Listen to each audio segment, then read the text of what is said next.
স্টেথোস্কোপের গাটা ঠান্ডা, ভাঙা চশমাটা চুপ। হাসি মুখে মেয়েটা আজ ফটোর ফ্রেমে, সামনে জ্বলন্ত ধূপ। ডাক্তারিতে চান্স পাওয়ার খবরে হয়তো সেদিন মেয়েটার বাড়ি জুড়ে ছিল হইচই।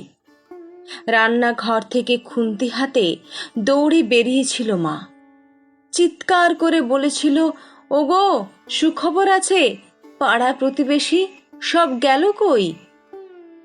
ওগো মেজ বৌদি শুনছ, মেয়ে তো ডাক্তারিতে চান্স পেল। এই রুনুর মা, আরে বাবা, আমার মেয়ের খবর তোমাদের কি কানে গেল? মেয়ে আমার আরজি করে ডাক্তার হতে চলল। জানো বৌদি, মনে হয় গত জন্মের পুণ্য হয়তো এবার সত্যি হয়ে ফলল।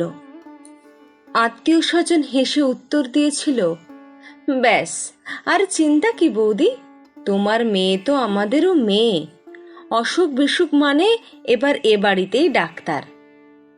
মা বলেছিল, আরে কি যে সব বলো বৌদি, এসব না তোমাদের বাড়াবাড়ির আবদার।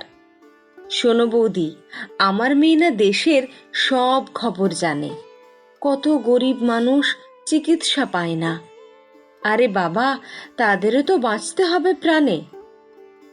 ঠাম্মা পাশের ঘর থেকে বেরিয়ে বলেছিল, হ্যাঁ রে, তোরা কি আমায় একটু কথা বলতে দিবি নে? তা বলি, গলায় স্টেথোস্কোপ ঝোলার পর আমাদের চিনতে পারবে তো, আমাদের এই ছোট্ট ডাক্তারনি? সেই স্টেথোস্কোপের গাটা ঠান্ডা, ভাঙা চশমাটা চুপ। হাসি মুখে মেয়েটা আজ ফটোর ফ্রেমে, সামনে জ্বলন্ত ধূপ। টানা 36 ঘন্টা ডিউটি দিয়ে মুমূর্ষু রোগীর সেবা করে, বন্ধুদের সাথে খাবার খেয়ে গলা স্টেথোস্কোপটা খুলে মেয়েটা ঢুকেছিল সেমিনার ঘরে। ভেবেছিল দুচোখ বুজে একটু জিরিয়ে নেই। সেই যে দুচোখ বন্ধ হয়েছিল, সেই দুচোখ আর খোলেনি। সেমিনার রুমে যে ডাক্তারনি ঢুকেছিল, সকালে সে বেরিয়েছিল ক্ষত বিক্ষত বডি হয়ে। আর স্টেথোস্কোপের গাটা ঠান্ডা, ভাঙা চশমাটা চুপ। হাসি মুখে মেয়েটা ফটোর ফ্রেমে, সামনে জ্বলন্ত ধূপ। যে দিত প্রাণ সেই দিল প্রাণ হাসপাতালের ঘরে। শরীর জুড়ে হাজার ক্ষত, মেয়েটা গেলই মরে। খুবলে খেলো শরীরটাকে, ভাঙলো গলার হাড়। খুবলে খেলো শরীরটাকে, ভাঙলো গলার হাড়। পশুর দলে কে কে ছিল জমাট অন্ধকার।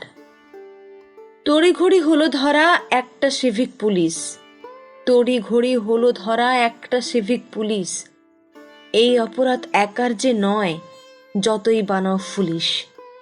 মন্ত্রী পুলিশ দিশেহারা, অজুহাতের শেষ। মানুষ যদি ক্ষেপে ওঠে যেমন বাংলাদেশ, তাই তড়িঘড়ি ঝোলাও ফাঁসি, সে মুখ যেন না খোলে। ষড়যন্ত্র ফাঁসের আগেই ফাঁসিতে সে ঝোলে। পড়ছে মনে ভুলে যাওয়া ধনঞ্জয়ের কথা, যাবজ্জীবন শেষের আগেই ফাঁসির গল্প গাথা। সেম সিলেবাস এই গল্পতেও হয়তো বুনছে রাজা রানী। সেম সিলেবাস এই গল্পতেও হয়তো বুনছে রাজা রানী। তাই তড়িঘড়ি জ্বালানো মেয়ে কেন সবাই জানি। শুধু জানল না মেয়ে, চিতে শুয়ে তার কি অপরাধ। ভোটের লিস্টে তার নামটা কেবল শুধুই বাদ। জানেই না সে তার জন্য প্রতিবাদের ঢেউ। তার ঘটনায় সিংহাসনের ভয় পাচ্ছে কেউ। কার জন্য কার পেটেতে লাল রক্তের ঝোপ, কার জন্য অপেক্ষাতে একটা স্টেথোস্কোপ। ওই স্টেথোস্কোপের গাটা ঠান্ডা, ভাঙা চশমাটা চুপ। হাসি মুখে মেয়েটা ফটোর ফ্রেমে, সামনে জ্বলন্ত ধূপ। ফ্যালফ্যালে মুখ বাবা মায়ের, প্রতিবেশী স্তব্ধ। আরজি করে বন্ধ ঘরে সত্যিটা আবদ্ধ। বিবস্ত্র ক্ষত দেহ দেখেও প্রথমে আত্মহত্যা ঘোষণা। তারপর বিধ্বস্ত বাবা মাকে চুপ করাবার নাটকে ফোন। অপদার্থ স্বাস্থ্য বিভাগ আর দালাল পুলিশ খোঁজে শুধু অজুহাতের কোণ। মেয়েটা ডাক্তার হতে চেয়েছিল এ পোড়া রাজ্যে, তা না হয়ে হলো খবর। সিন্ডিকেটের সরকার চায় না ডাক্তার, তাই স্বপ্নকে দাও কবর।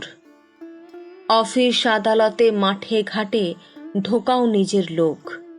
ক্ষমতার টাকা লুটে নেশায় মানুষ মরুক, ক্রিমিনালের জয় হোক। ক্রিমিনালরাই মাটিতে পায় বীরের তকমা, তারাই রানী মায়ের হোপ। হাসপাতালের বেড তো ক্রিমিনালের জেল যাত্রা আটকাবার জন্য। মরুক ডাক্তারের স্টেথোস্কোপ। স্টেথোস্কোপের গাটা ঠান্ডা, ভাঙা চশমাটা চুপ। ডাক্তার মেয়ে আজ ফটোর ফ্রেমে, সামনে জ্বলন্ত ধূপ। কলমে রুদ্রনীল ঘোষ।